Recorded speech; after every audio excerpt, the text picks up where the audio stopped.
Hi, Kalispera to everyone. How is everyone doing? Hello. Good. Hopefully well fed, AC, enjoying the day in all its internationality and yes, it's been a day, but we're very excited to have everyone here with us. I know that we have a couple more people who will be joining us for the session.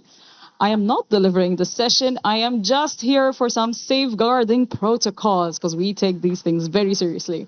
So first and foremost, in case of emergency, we stay calm. Thank you very much. In case that there is something, hopefully not, that happens, we kindly ask you to calmly make your way through the back door and do not use the elevators. So we use the stairs in the case of an emergency. I'm sure that nothing will happen, but it's always good to be cautious. And in that case, the exit from the building is on the ground floor where you entered the building from. So we make our way downstairs to the ground floor and we exit through the main entrance. Another part of this announcement that we would like to make is that we also want to make sure that everyone's experience is a good one through Gen E. So in the case that there is something in terms of your experience or more on a personal level, we actually implemented a new safeguarding policy and protocol. It's all in the mobile application. I'm hoping the most of you have managed to download it. And there is also a dedicated WhatsApp. So if you would like to reach out to someone because of an emergency, because of a situation that you are experiencing, please do reach out, especially with respect to your students, or anything that you may see, because I think most of us here are coming with our groups and delegations. I believe there's also some QR codes in the bathrooms that have been placed around to also be able to reach the WhatsApp more easily.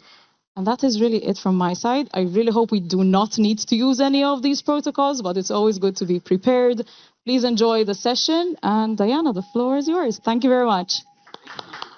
Thank you so much, Liz. Stay here because we don't want to let you go. Liz. So that was Elizabeth Pulo, who's our alumni from Malta and also the Gen E coordinator and leader. So a huge round of applause to her because she's done an amazing job these days. Thank you so much, Liz. And we at JA Europe, we really like to work with alumni. That's why we have so many of them joining our European team. And I'm Diana Philip. I'm the Deputy CEO of JA Europe, and I will be the moderator of this afternoon session. And I'm so grateful to lead this session because JA would not be where we are without you, the educators and the staff. And I want to really ask all of you to stand up and really look at each other and applaud each other because you are really doing an amazing job.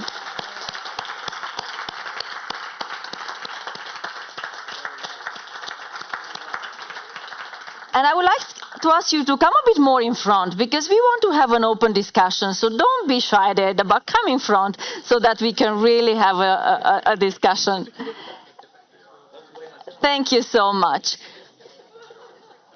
Well, you probably know that Junior Achievement works with over 100,000 teachers and educators across 42 countries in Europe. And you are really the ones that are supporting and empowering and working with our next generation. Every year, 6.7 million young people are going through the JA experiences. So very grateful to you. So this afternoon, what we would like to do, and I wanted to ask you for a little bit of patience because there are some buses that are a little bit stuck in the traffic, so more people will come. That's why I ask you to come in front. But we will start with two special guests, one that came all over from the USA to talk with you about project management and the importance of staying relevant in nowadays society, and one from the European Union Intellectual Property Organization. But I'm going to introduce them in a second. And the second part is dedicated to the teachers, to the schools, to the entrepreneurial schools. That's why we are calling this session Educators Leading the Entrepreneurial Change. In 2015, Junior Achievement were appointed by the European Commission to lead the Entrepreneurial School Awards. And over the years, we selected several schools that been nominated by our J organizations that really done some fantastic job on the ground and invited some of them to be here. So 10 of those schools are here with us. 6 of them will be speaking later in the second part of the session. And you are really special to us. 200 of those schools have been awarded in the last 15 years, no, 10 years, in 2015, indeed. So you have really a great network of peers and like-minded individuals that we would like to put you in touch with, because a lot more synergies and collaboration can get out of it. So that's why I asked you to come in front. But please allow me to start with the first session and invite on stage Dr. Ashley Forsyth, who is the Executive Director of the PMI Educational Foundation, and coming all over, I think we stay in the middle, yeah. Coming all over from Philadelphia, spending hours in the airport to be here with us. So grateful to have you with us, Ashley. And representing the European Union International Property Organization is Kari Kivinen, and he's an educational outreach expert.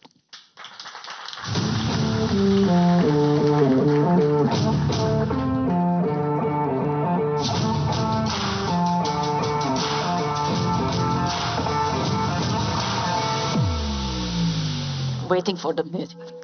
So thank you so much, both of you, to be with us. Let's start to hear from you. What's your why? What are you doing every day at your organization? And then I'll ask a few more questions so that we can reach. Can you hear me well, or is it an echo? It's an echo. So I will ask the technical team behind, which are doing an amazing job, to check on that. Perfect. That works. So Kari, why don't we start with you? All right. Smile. Beautiful.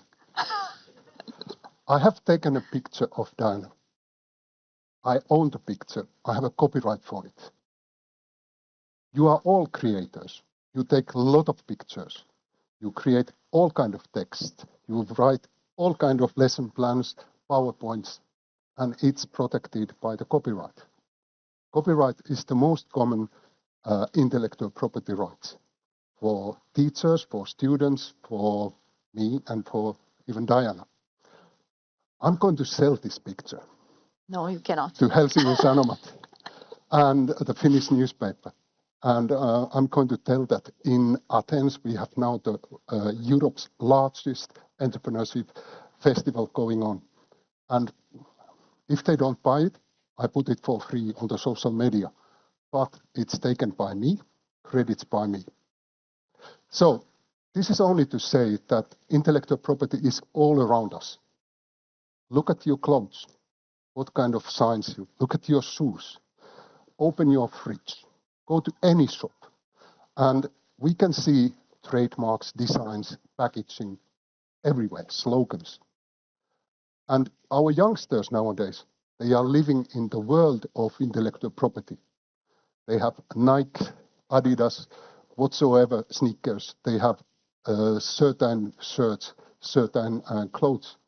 And it's all intellectual property. Intellectual property is not something far away. It's all around us, all the time. And I'm representing here European Union Intellectual Property Office. We are based in Alicante. And I'm involved with the project where we are promoting intellectual property awareness for the teachers, students, university students in this kind of positive way. We are all creators and we should be proud of our creations. And sometimes there is even commercial value on it. But she will speak about how to turn a good project to money.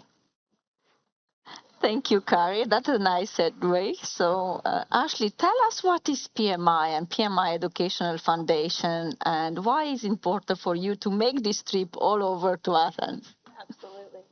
Is my mic on? Yep. Yeah, perfect. You stole my segue. I was going to say I'm here to help everyone get to that trademark or that patent or that business faster. So PMI is the Project Management Institute. We're the membership organization for professional project managers. Most people know us for having the PMP certification. That's sort of what keeps the lights on at PMI. We've done pretty big research and know that we're going to have close to a 30 million person gap in 2035 in project management. And so the PMI EF, which I'm the executive director of, is our foundational arm. So it exists for the charitable works in education on behalf of PMI. So we're celebrating our 35th anniversary in August, which is really exciting for us. But our mission is to educate youth to fill that gap, either by joining our profession and becoming a professional project manager, or to learn project management as a life skill.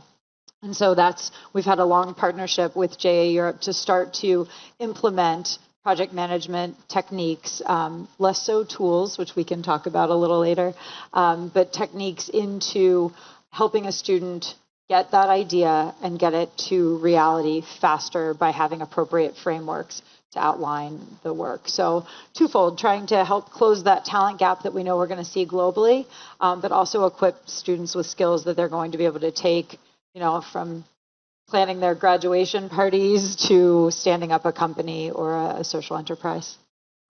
Thank you for that. And PMIF is the only European partner that is supporting us in all our countries, across the 42 countries. What we are doing, we are integrating project management, as you said, into our entrepreneurial program. So maybe I'll go with the next question to you and then to Kari, because I want to make the link here so that the educators here in the room see the importance of connecting the dots. So why are we doing this? Why are we investing in integrating project management into entrepreneurial learning? What are the benefits for the educators here in the room? Yeah, absolutely. So we're giving an award here over the next couple of days, the Application of Project Management Award, right? And when we were doing the interviews with the students, and we said one of our standard questions for the teams we interviewed was, what would you have done differently? What is the one thing you would have done differently? And almost every team said we would have started the planning phase more thoughtfully and sooner. And so for us, it's about reducing waste, right? The fundamentals of project management are staying in scope, on budget, on time, so you don't want to waste. But it also saves students a lot of frustration. We see when students have gone down a path without an appropriate framework first and have to backtrack, instead of failing fast and learning by failing, it can lead to really big frustration, especially when they haven't done something like identifying the risks, right? That's probably one of the biggest pieces that a company is going to face as it's getting off the ground. And so we're hoping that by marrying the project management process in what we know works in entrepreneurial education, we can reduce that friction, reduce the frustration, help students feel more confident in their abilities to plan, execute, close, monitor, and then that iteration process, the lessons learned at the end, that they can look back and say, we had the right framework, we did this correctly, now how do we iterate on our next opportunity? Yeah, and we see the results when they integrate. We also see that those skills, they use them for their startup, but they are also using them afterwards, as you said, to close that gap. Absolutely, yes. We do a number of assessments on the students that we have, which last year was 3.3 million youth globally through the foundation learned project management in some capacity. We have a partnership with JA Europe and some of the other junior achievement regions worldwide. But we also teach basic project planning through Special Olympics, where students with and without intellectual disabilities are learning basic project plans. So we've got this huge global community that we're trying to equip to, be better in everything they're going to do. And so Yeah, I think that maybe answered the question a little bit. But when we assess these students, I think that's where I was getting. When we assess these students and we ask them what skills they're going to take and how they're going to move them forward, they almost all say they feel more confident in communication, in teamwork, in leadership, in skills that aren't necessarily taught in the project management frameworks. Yeah. Thank you. So, Kari, you heard that we are preparing them very well with entrepreneurial, practical skills, great project management. Now, what can we do with the IP? Why is it important to raise awareness about the IP, and how can we integrate this? So, the basic problem and the challenge is that people don't know what IP is. Students, teachers, and even the school headmasters. And that's why we have to kind of create awareness about the IP. By the way, did you know that 93% of the European citizens are in the opinion that innovators, artists, musicians, writers should get a compensation of their work? So people are in general very positive for the IP. But did you know that 43% of the European CPD is coming from IP-related industry? 30% of all the employment in Europe. 75% of the trade between European Union countries. And 90% of the export. So IP is something a little bit invisible, but yet quite important.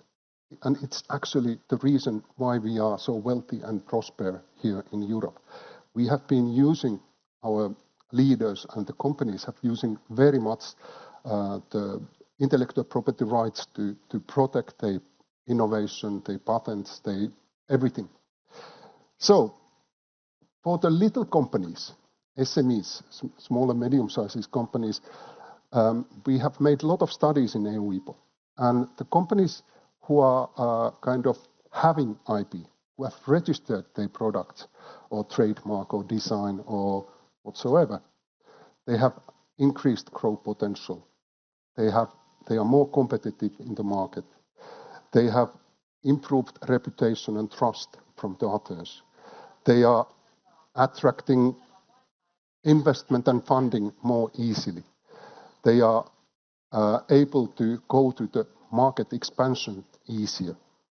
It drives innovation and many other things.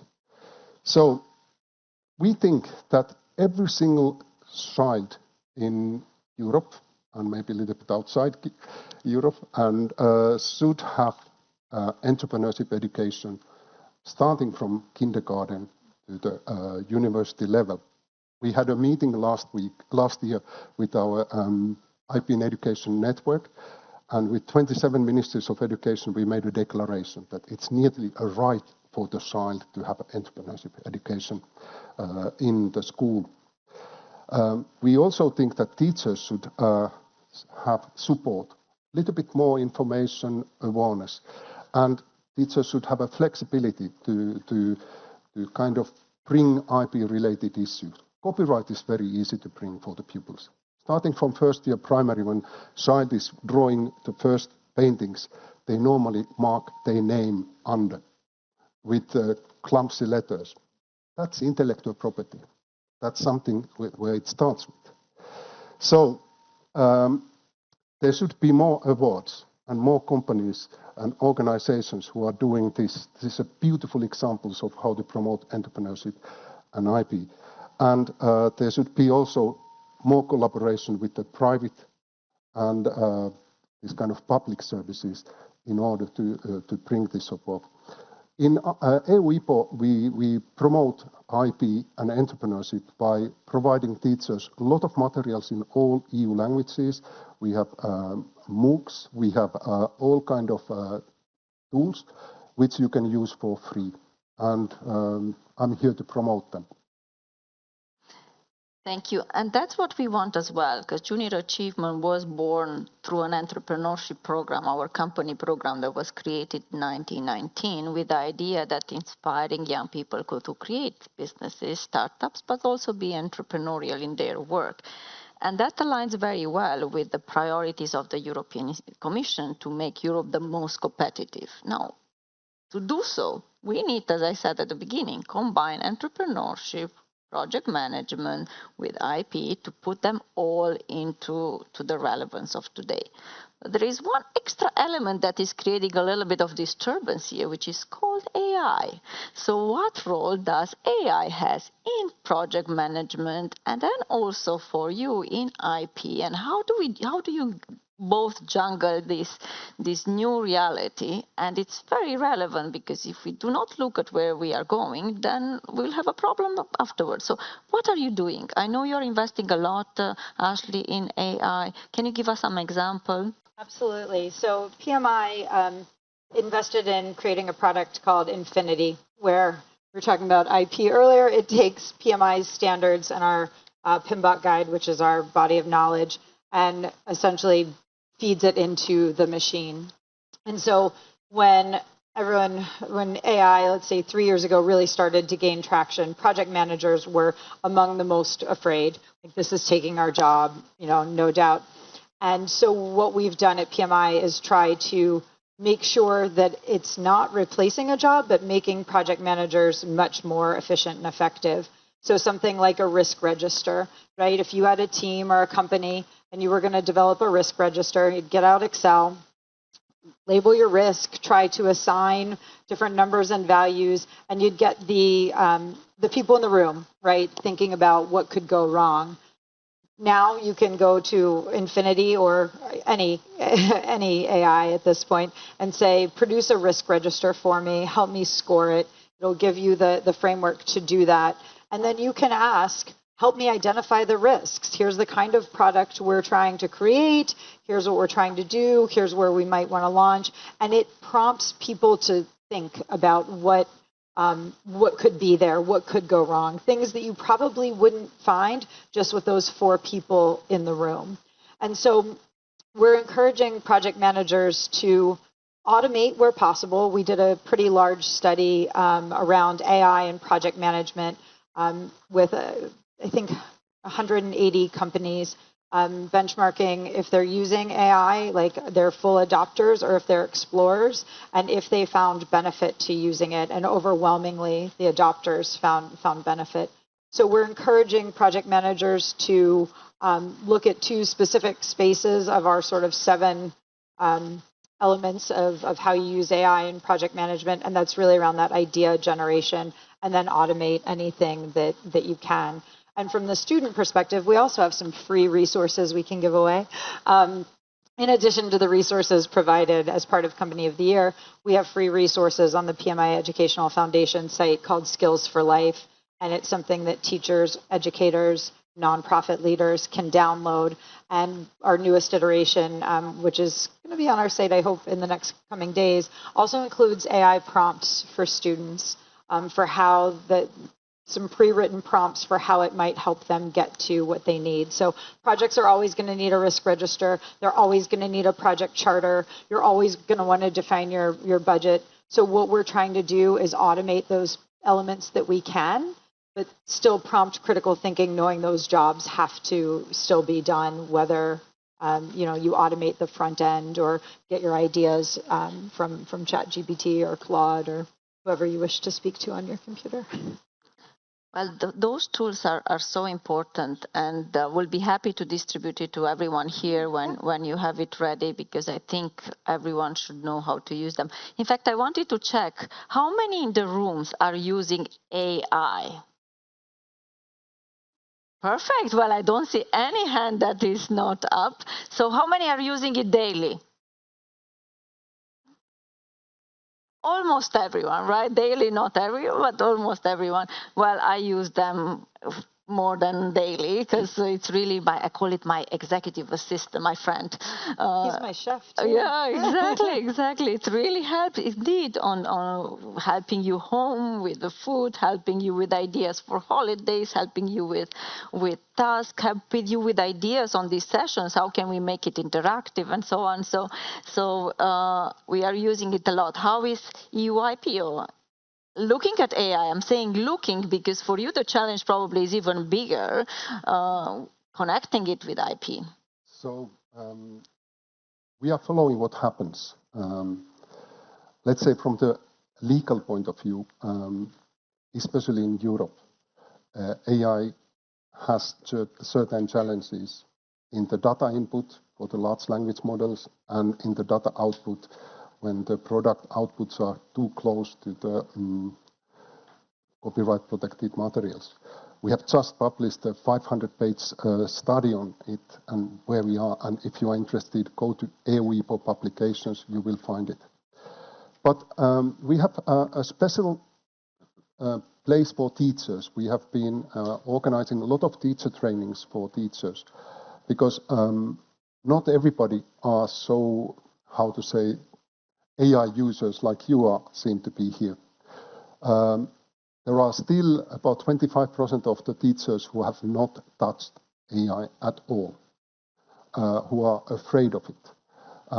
There are school communities and school providers who are actually forbidding schools to use it at this moment because we have data protection issues, we have data collection issues, we have other legal issues linked to the AI. I have had an absolutely wonderful opportunity to work with the AI literacy framework for 15-year-olds, actually for primary and secondary students, together with the European Commission and OECD and American Code.org. We have just published our AI literacy draft for comments. So if you are looking for example, OECD AI literacy framework, you will find a very interesting proposal.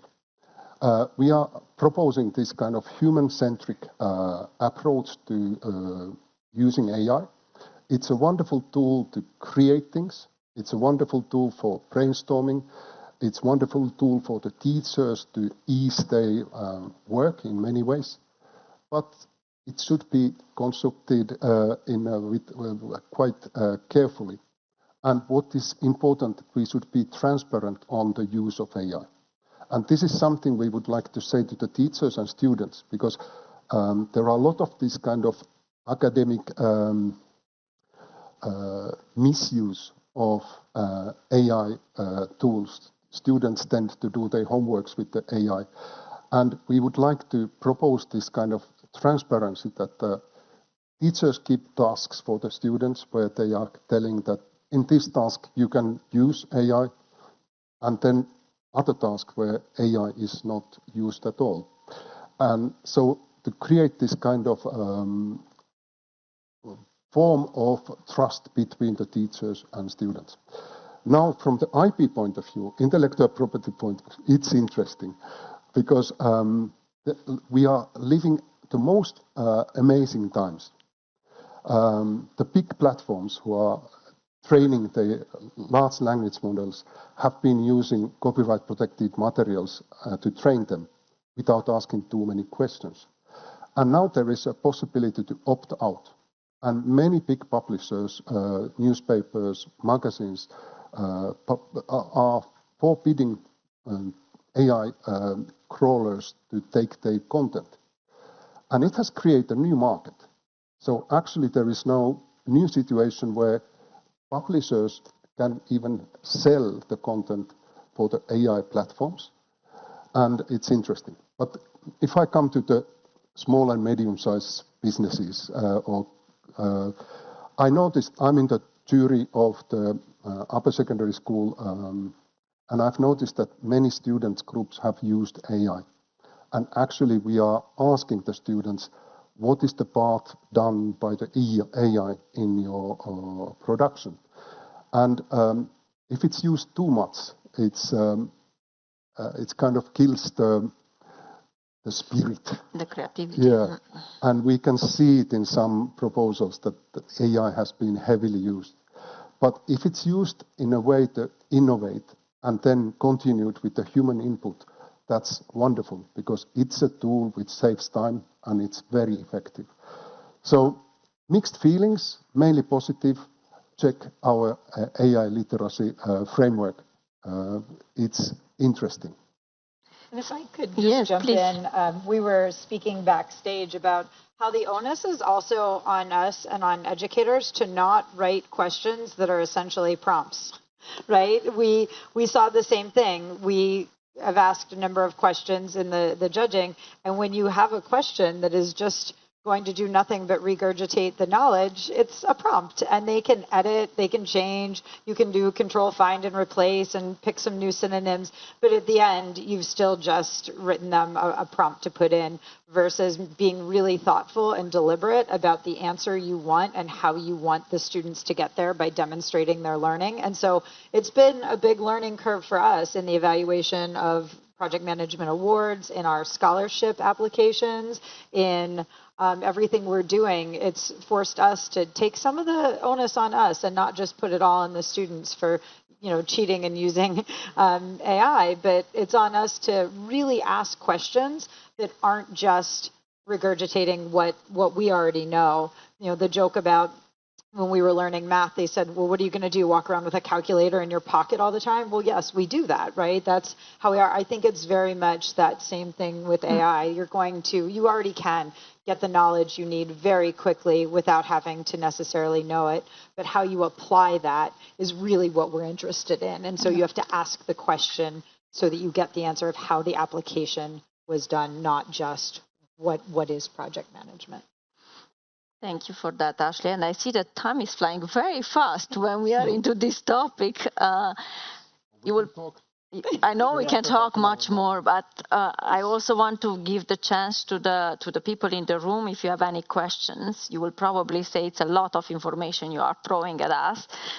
Just so you to know, we will share with you the methodology we are putting together to integrate the project management and the AI tools into our entrepreneurial journey.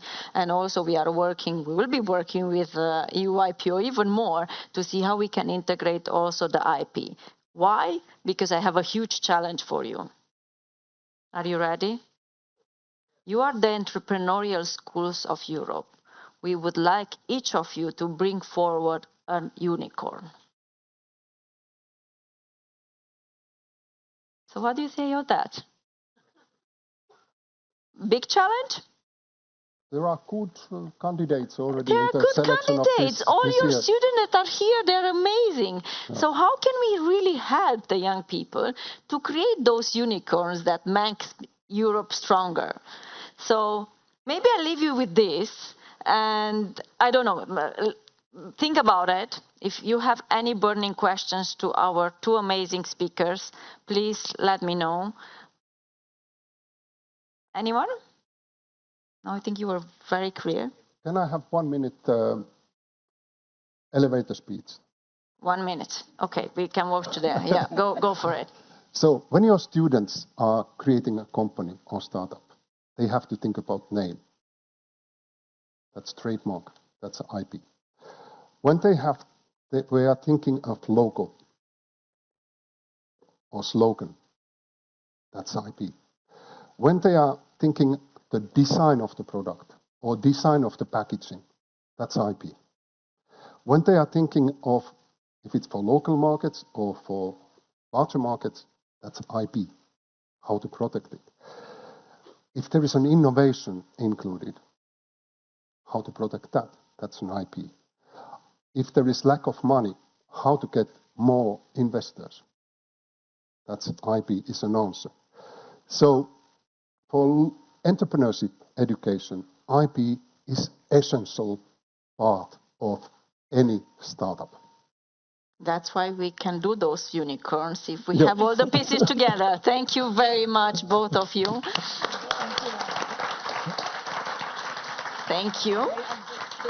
I think you can probably leave the microphone and then you join us in the room. Yep. Now I would like to invite on stage our entrepreneurial schools, because we really want to hear from them. So as I said, 10 of them have been awarded with the title of the Entrepreneurial School Award, and 6 of them accepted the challenge to be here with us on stage. So I would like to invite on stage all our 6 finalist schools, but not before recognizing everyone. So can you all stand up? I want to know if we have the school from Ukraine here. You are here. Well, I want to give a huge shout out to your school.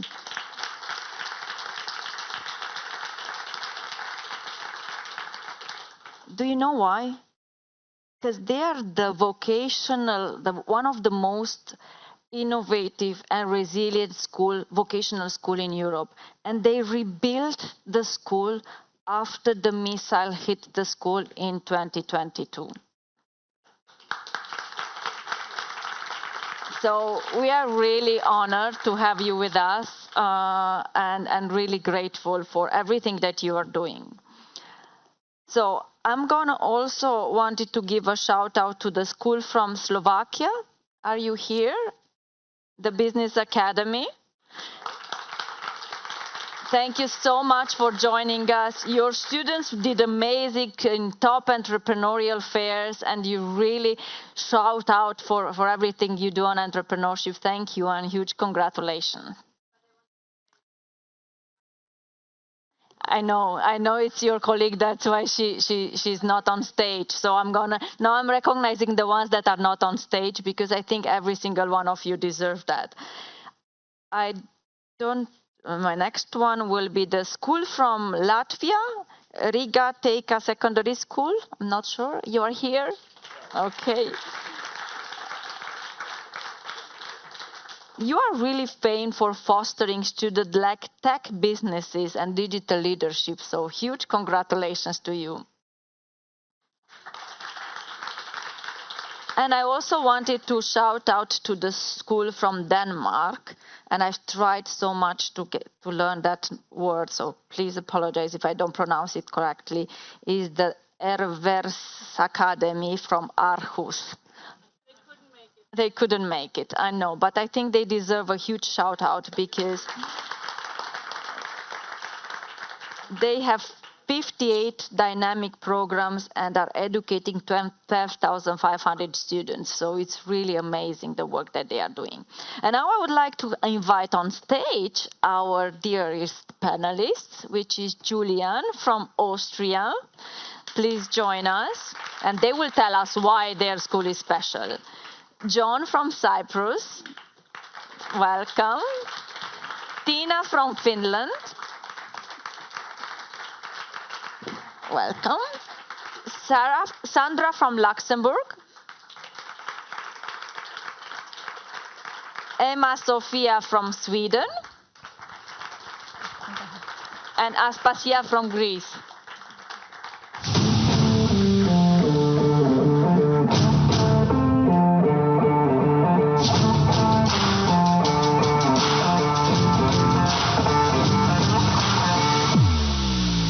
Give them a round of applause before we start, right? I know coming here and speaking in English and everything, it's really impressive, but we all really here for you, so take your time. And really, we wanted to have just a discussion. We wanted to hear your why. What are you doing at your school? Why are you named Entrepreneurial School of your country? So I'm gonna start with Julian. Yeah. Tell us your why. So, hi, my name is Julian. Welcome to everyone. I'm from Austria, exactly from Styria. And we are an academic school in Steinach, and we are a well-rounded general education school. And I think we have a very special or very unique business startup track. So what is unique about this business startup track? The students in our school, they apply on their own interest in this business track, and it's like to say they would like to do that, so they don't have to, but they won't like to do that. They have the choice between business, between sciences and IT, languages or creativity. So it's like a voluntary choice in our school to be part of that business startup track in our school. The track integrates like business administration, business English, and practical entrepreneurial experiences. And through our long-established junior company experience, we are part of the junior achievement since over 20 years, 21 years. It's not only me, also my colleagues for sure. Amazing. And in the last 20 years, there were over 350 students. They were part of the Junior Achievement Program. And the students are possible to earn some certificates they can use for their life, to apply for university, apply for their jobs. So I think that's outstanding for the students that they can apply for jobs, university, and so on.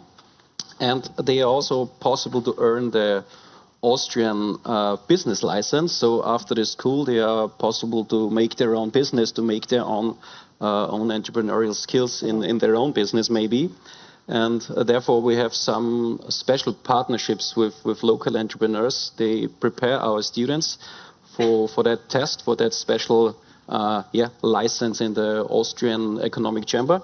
And then they will get the special Austrian license to have their own business. And throughout the last 20 years, we won some of the most prestigious awards on national or European levels.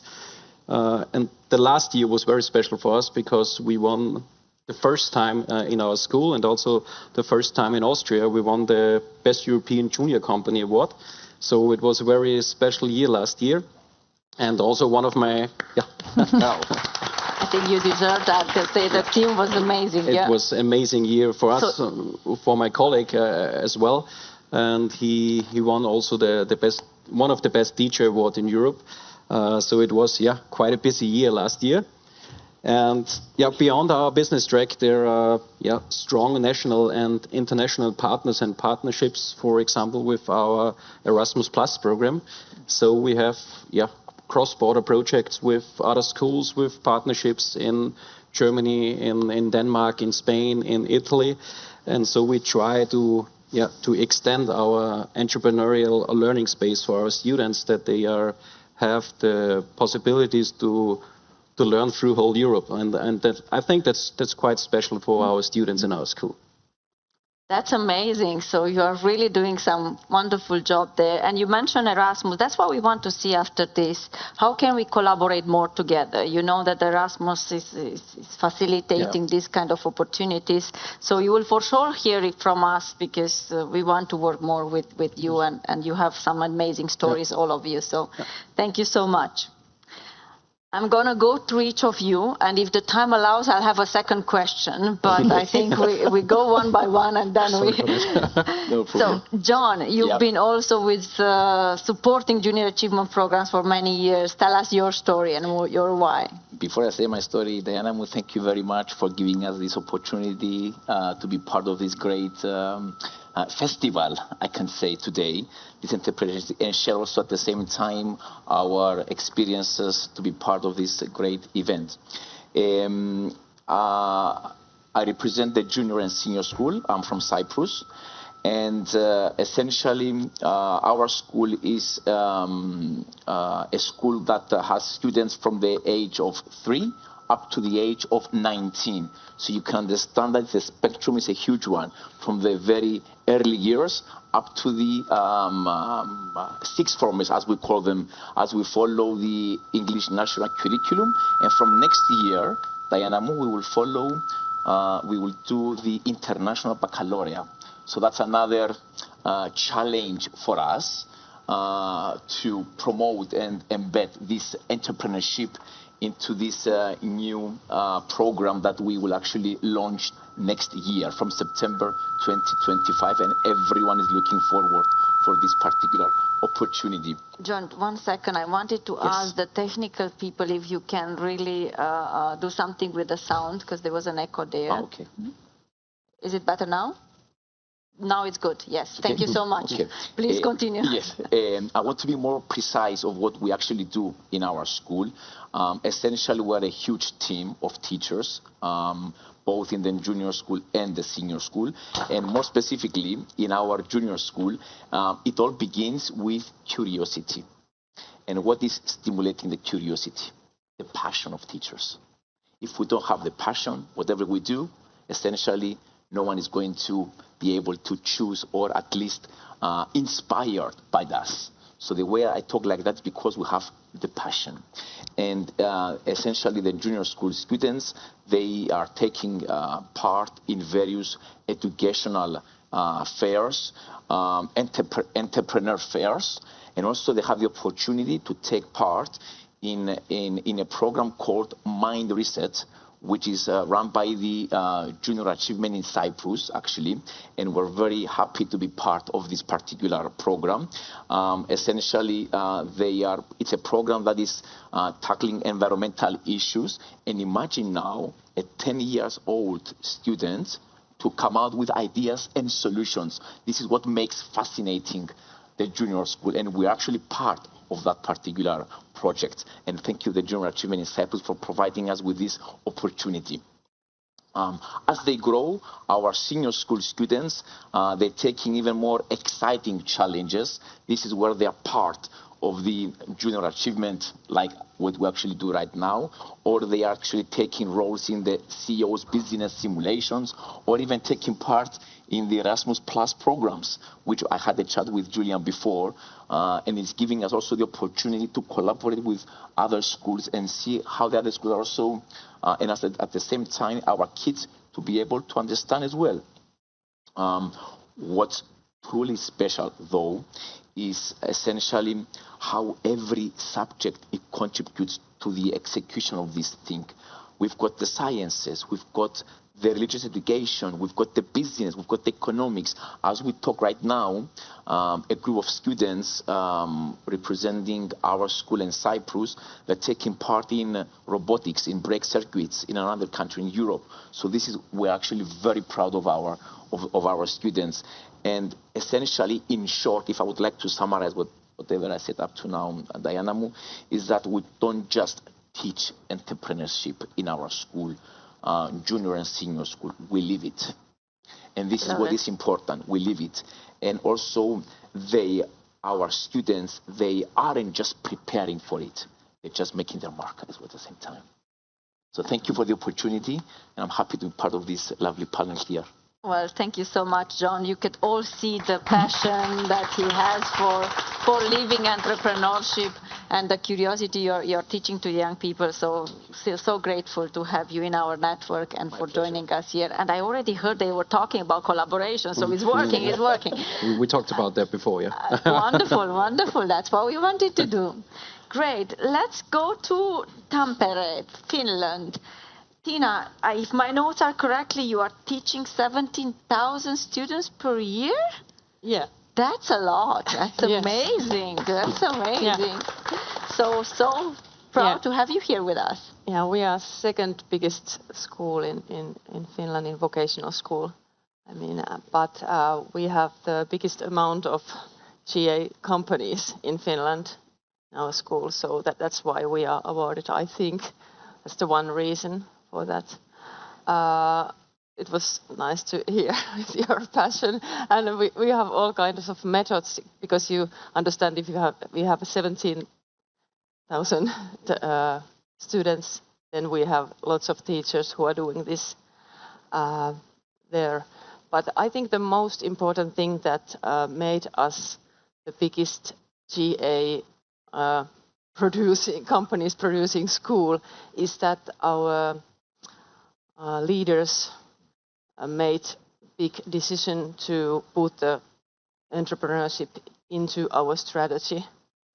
It started about 4 years ago, and a few years ago I've seen so many tasks and actions that I could say that every teacher from our school now understands what entrepreneurship means for ourselves and for our students and our country as well.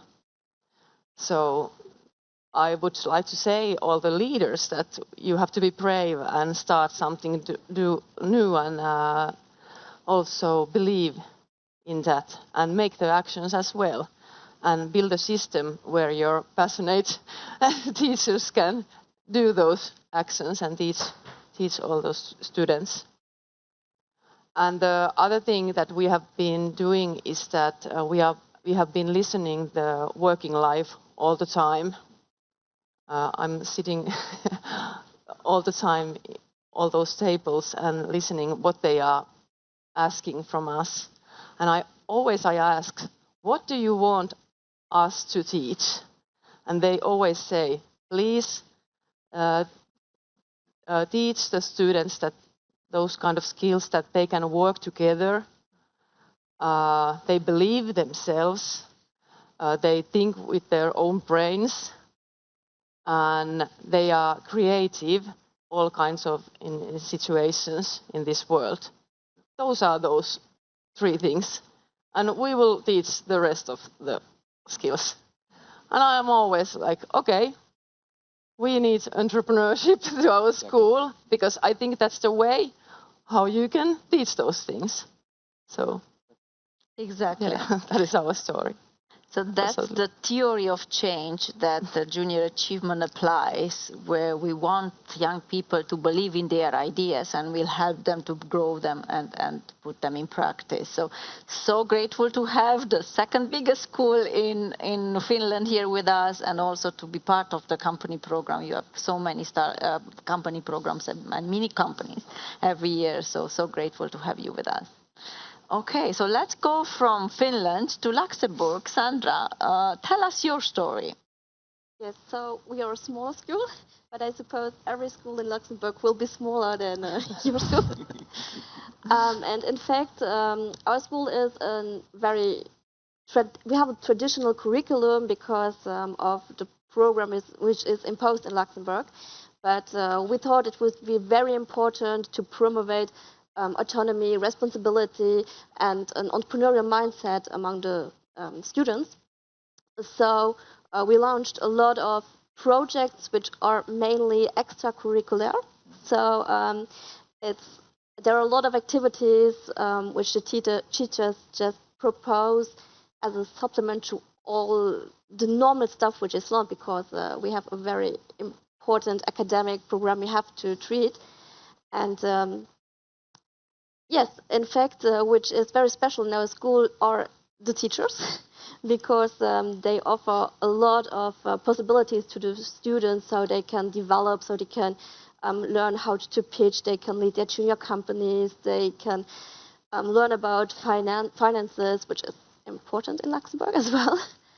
And on the other hand, we have not as much students as for your schools, but I always find they are so motivated and they really want to get an impact, to change the world. And if you see how engaged they are in their project, you just want to support them and to help them. And therefore, we have a lot of different programs which we tried to implement, not only for the JA project, but also for projects like our Sustainable Entrepreneurial Competence Day, where we have 1 week and everyone has to participate in entrepreneurial workshops to see if this is something which interests the students or not.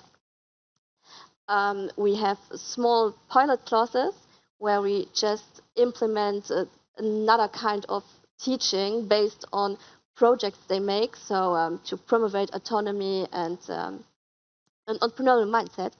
And I think this is what makes our school very special. Even if we are small, even if it's not an entrepreneurial school, we do our best to promote entrepreneurial skills and to help students get all the soft skills they really need in this world, because it's very important. If you see nowadays, if you want to get a job, what you really need, I think it's not only the traditional programs you have to learn, but it's also everything which is entrepreneurial, everything which is a soft skill, which is nowadays very, very important. Well, you are an entrepreneurial school because you've been selected by judges, nominated by your team. So obviously what you do there for the students is really giving them that spirit. Yeah, we're trying to change the DNA of our school. Exactly, to really give them a boost from when they are young. And now we see we can do it because we are an entrepreneurial school. Wonderful. And we are coming to Luxembourg in 2 years. So these competitions will be in Luxembourg in 2 Yes, we are years. very So we're proud. looking forward to see the entrepreneurial spirit there. We are very proud, and half of our students already applied to volunteer during the Wow, training. 2 years in advance. Did you hear that? That's amazing. Yes. So you At the see? moment they hear it is possible that Jenny comes to Luxembourg, they were so motivated to help. Yes. Wonderful. Well, we're so grateful for that, and we're looking forward to coming there. The 2 years will pass so fast because this event is almost finished, and then we go to Latvia, and then we come to Luxembourg. So thank you so much for being here Thank you. and really showing your passion. Emma Sofia, let's go to Sweden because you are the one who pioneered AI education into your programs. Tell us more about it. What's your school doing? Yeah, hi. So Hitachi Gymnasiet in Västerås, we educate for a better world, okay? And we've been working with junior achievement since 30 years back. Wow. And I it's, think 30 years. Longer It's, than me, Jay. yeah, it's quite a small school as well, compare. We have about 400 students, but everyone has to or will be able to have their DA company. So no matter what program you go to, it's a technical school, they will do the JI methods in year 2. And we work with all 3 years in this. And it's in the first grade, we start with teamwork. So we teach them to create the better teams. And we think that all good companies has to have a great team from the start. So it's important that the students will learn how to create their best teams. And in second grade, we come to the real work. That's where they do the GA, the companies. And we have technical school, we have AI as usual, but it's beyond teaching AI. It's combining several quite advanced technical skills to not only understand or to be able to work with AI, but also to create from start new, to get the whole understanding of how it works and what it could be able to do. We heard some experts here before. So it's quite fun because the school is, we're quite small, and from a town outside Stockholm a bit from, and it's still we're the first school to actually teach AI. And our school has also been able to work with universities in Sweden to create the teacher program in AI. So more teachers can learn AI and how to teach it. So it's implemented in like a common thread through all the years and all the programs. And it's we have one special, we call it SPETS, building in Sweden. I'm not really sure, but it's like a program that is specialized in internet and Internet of Things and AI, and they really do like super amazing works. We had actually our students has been to Stanford recently, and they were impressed by our students when they were telling their projects. So it's a really, really cool school to work at and to be able, they are so much better than me, and it would have been better to have one of those students here talking about how they do it. But yeah. Well, I think the students will show us how they do it the next days. Today is the educators to shine, because you are the ones who are giving them the push. And that's the cool thing, because then in the third year we work with dream work. We create the future innovators, we create the future leaders, and a lot of our students do their own startups while they're in school. Yeah, real startups, exactly. Real companies, and we've been seeing them from start. So it's awesome. That's fantastic. So the first school who integrated AI, 100% penetration rate, and we know we had external studies that were proving that if you have 100% penetration rate in a school, the whole community benefits from it.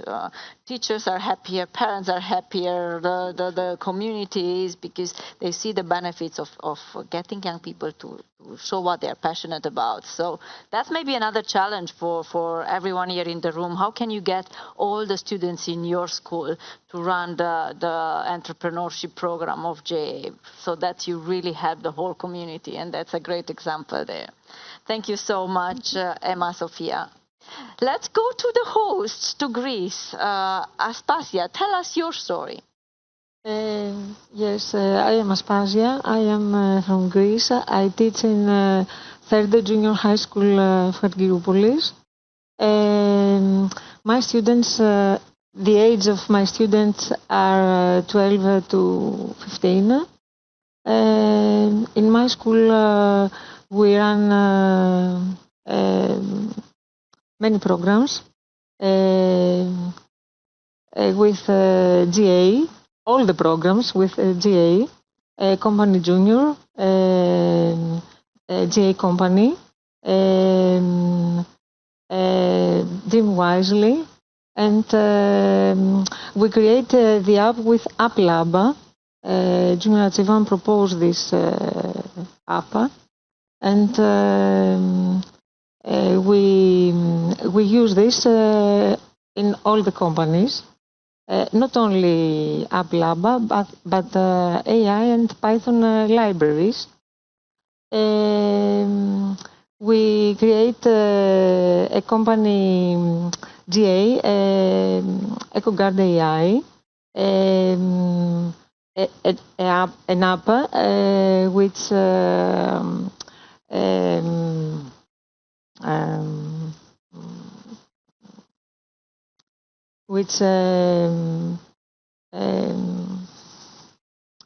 I think you can say in Greek, maybe there is somebody in the room that can help. Oh, yes, John. I can support. It's okay, it's okay. Say it in Greek, John will help. Questo.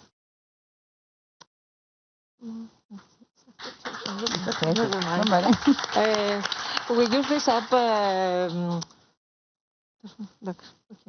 Well, you were one of what I heard from the team. I continue with the other programs. In my school, so we have a strong team, and we make many programs with eTwinning, and we are an eTwinning school.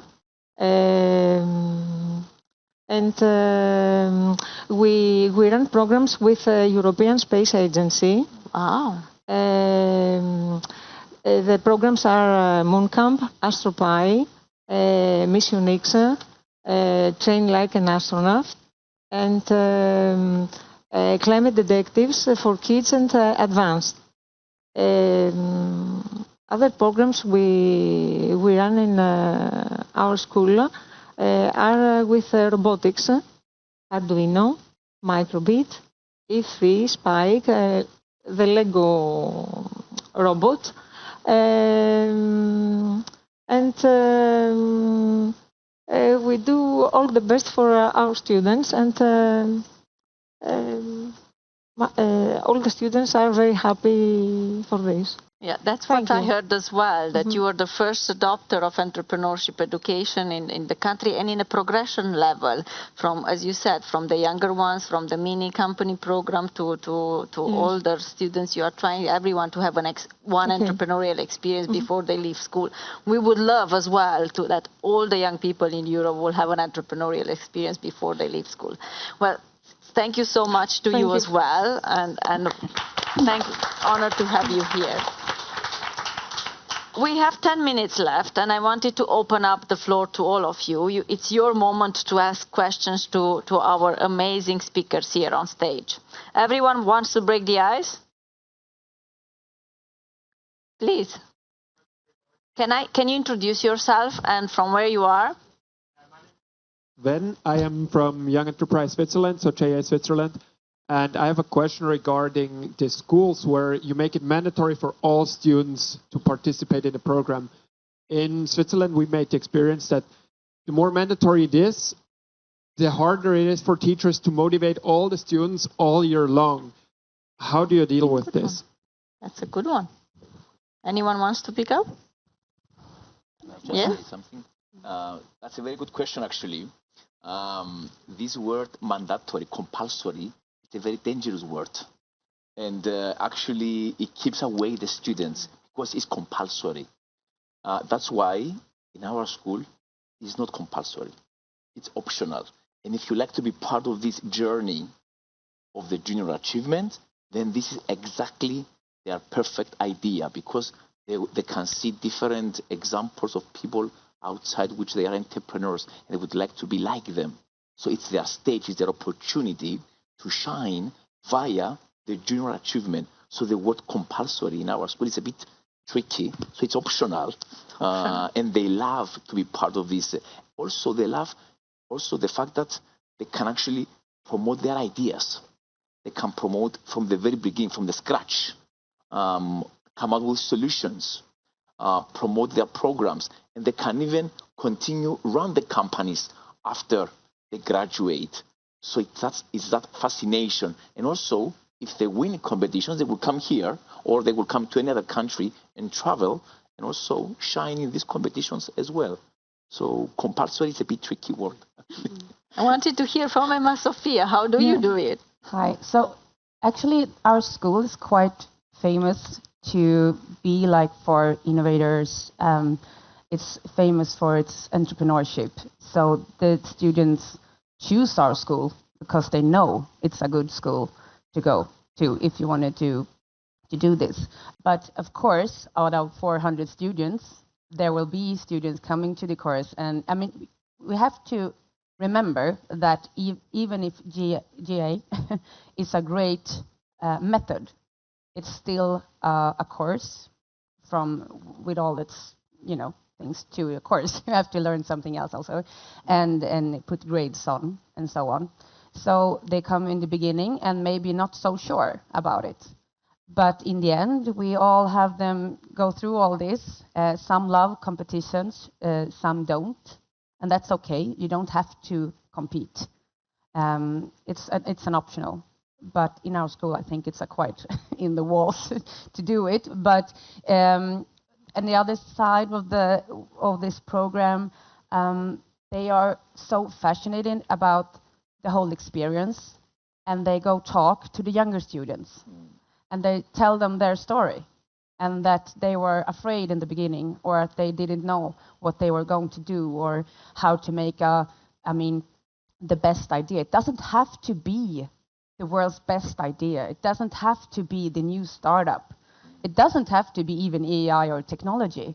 It can be something, but they learn the entrepreneurship way, and they will still come out the other end, and they will get their experience, and they tell the other students. So use your alumni, I'll use them and make them talk to the younger students, and they will more believe them than the teachers, exactly. I think. Yeah. That's a great advice. Yeah. Very good one. Bravo. Anyone else from the panel? No? Other questions? Or comments as well? Please, I hear there and then afterwards. From Malta, teacher for St. Aloysius College. Hi, sorry. Okay, so Skeet Samut from Malta, St. Aloysius College. We have a very big conflict between academic exams, which they sit for, and participating in the company program. Like, I don't know whether you have these kind of conflicts where students need to dedicate time to these exams, and how you solve it. How do you go about it? Anyone? So for us in Luxembourg, as we are mainly a traditional academic school, this is a big issue. But I would say most of the students really love to participate in these programs.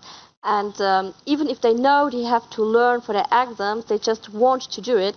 And they always tell me, if you really want to do it, you find your time. But at the end, it's sure about if you are in the last year of school, you have to learn for the exams. But before you can start every program you want. You can do a junior company if you are younger. You can use other programs from JA, for example. And most of them do exactly this. They try every program which is offered in our school, and then for the last year they say, okay, now it's time to learn for the exams, and now I will concentrate on exams. And mostly it's this. Before they say, yes, I really want to do it, and if I want to do it, I will learn how to manage my time, how to use it in the best possible way, which is also a very important skill you have to learn. And normally, if the most important exams approach, they know with how many time they will have left, and they will just do the programs they love the most, in fact, and they will learn how to prioritize. So timing is important. Yes, and they learn it in this way. Anyone else, John? Yeah, in our school we have quite the same problem with the final exams and junior achievement when they attend to the junior achievement program. But it's not in our last year, the junior achievement, so they are attend to the junior company in the year before. So it's a little bit time between the final exams and the junior achievement program. But when they get the self-experience in the junior achievement, they like to work and do some extra work, also extracurricular, not only the hours in the school. It's extra time in the afternoon, in the evening, and when they get the self-experience in the junior achievement program, they like to work also when there are the final exams and so on.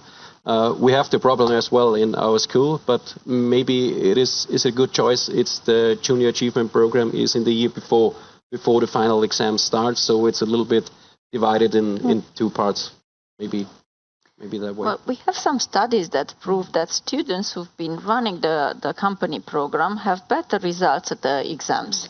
So I think those kind of things we need to make them more available to the young people. I even remember a teacher from Norway was saying, well, I asked my students if they half of the class wanted to do the company program and half of the class our financial course.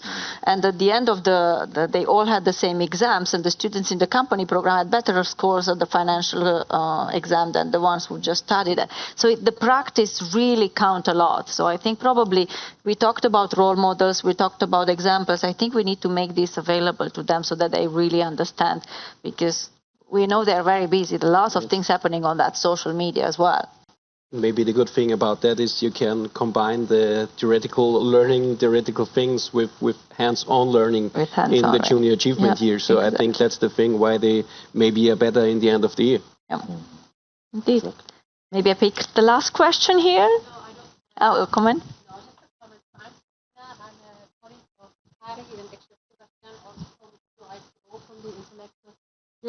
Would you like to take the microphone? It's easier.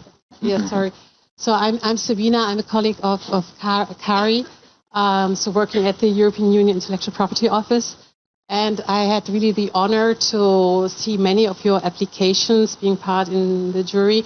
And already back in Alicante, I was I felt really good about the beautiful work that you are doing. So it's really a big round of applause and respect for the wonderful work you are doing.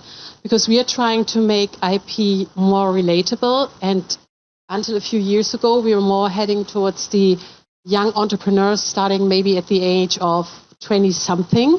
And now, thanks to this probably ever-growing collaboration with all of you, we start, as Kari said, probably with the 3 years old. So we really see the connection between IP and all the things you are doing. So actually, I just want to give you a compliment, and very pleased to be here. Thank you. Thank you.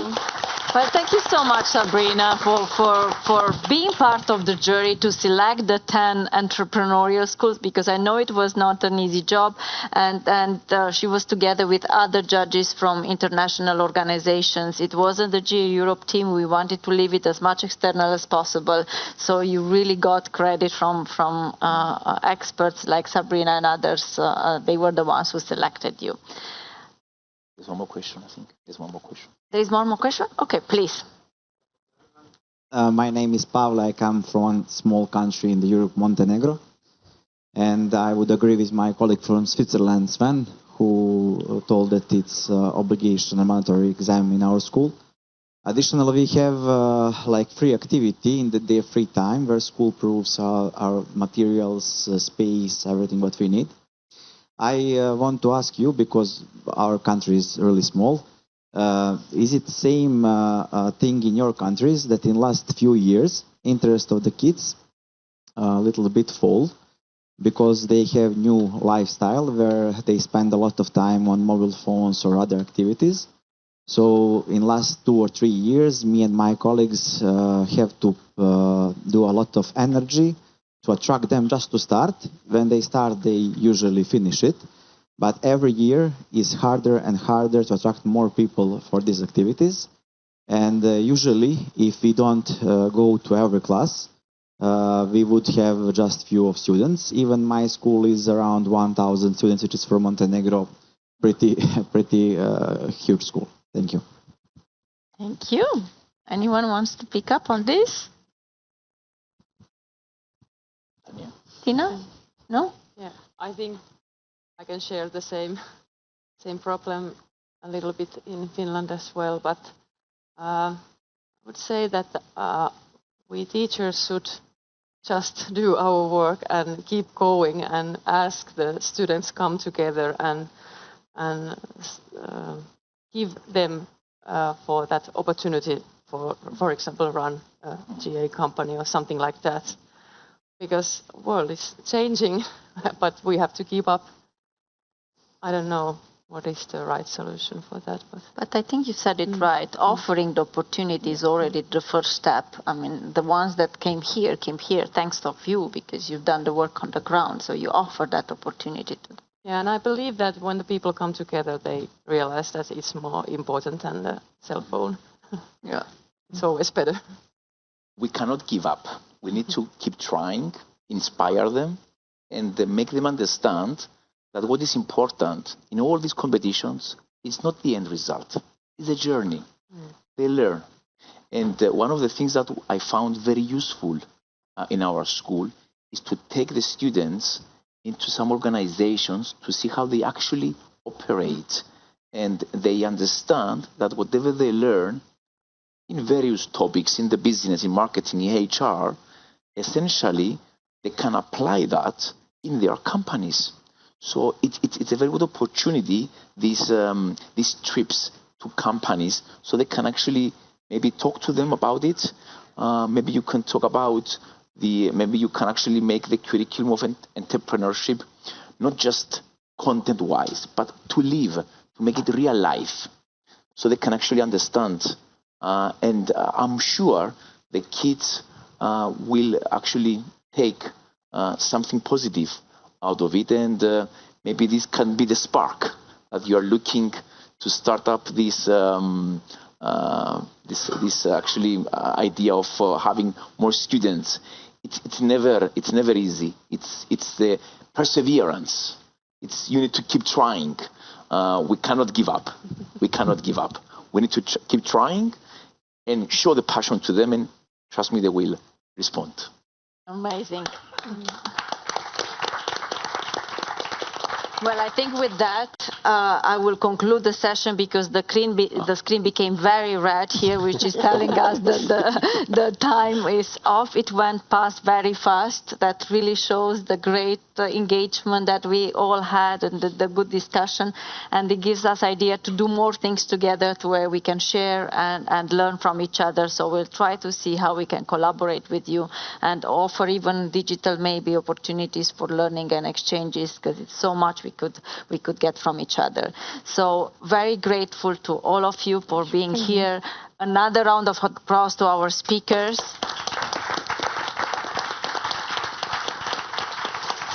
They will still have the opportunity to shine tomorrow evening on the main stage in front of the students as well, where you will get the prize. But this was a session for us, for the educators, to learn from each other. So much thanks to everyone. And I wanted also to thank to the technical people behind the scene, and a round of applause to them. There are many there trying to make it work. and also to my colleague Berkay, who's there with them, who was helping us to get this session running. So thank you so much, everyone. And let's enjoy the next days with the students and all of them. Thank you.